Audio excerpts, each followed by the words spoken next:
So what is the Syrian government's strategy? On the one hand, as we've been hearing, President Assad has offered a national dialogue with the opposition later this month, and yet the violent repression of protests goes on. Nabila Ramdani is a journalist who's been watching events in Syria closely. There has been a change in tactics in the sense that, on the one hand, we've seen the president promising reforms, promising to change his ways, but at the very same time, there's more and more repression going on.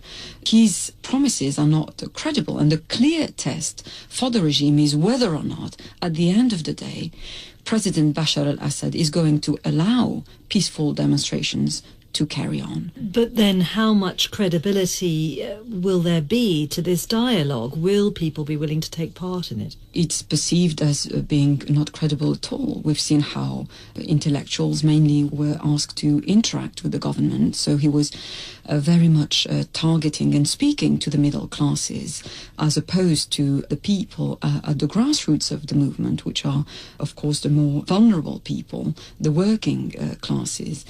And they are not convinced by his attempt to resume dialogue. The international community has been quite cautious in its condemnation of what has gone on in Syria. Do you think it could bring more pressure to bear? It could have any effect? It doesn't seem to have had any effect on events in the country. Well, there's no doubt that the international community has been very cautious because of Syria's crucial strategic situation in the Middle East. Israel is, of course, one of its near neighbours, and close friends include countries like Iran. And Iran is giving a hand to the Assad regime to quell pro-democracy demonstrations. And now, in my opinion, I don't think that the international community's reactions is anything like strong enough. How can you possibly expect reforms from a regime which has been killing men, women and children indiscriminately when you have mass graves which have now been found in Syria? But given that there's absolutely no appetite for military intervention, what difference would, at best, a UN resolution make? Well, one would hope that a UN resolution based on humanitarian ground would at least be passed.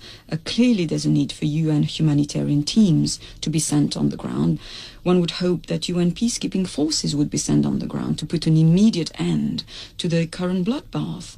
It's very difficult to assess from the outside, but do you get any sense of how much control President Assad still has in Syria? Are there parts of the country that are now out of his control? Protests are not only affecting the capital city, but they are taking place all over the country, in Latakia, in Homs, in Damascus, and indeed in Aleppo, which is traditionally a pro-regime city.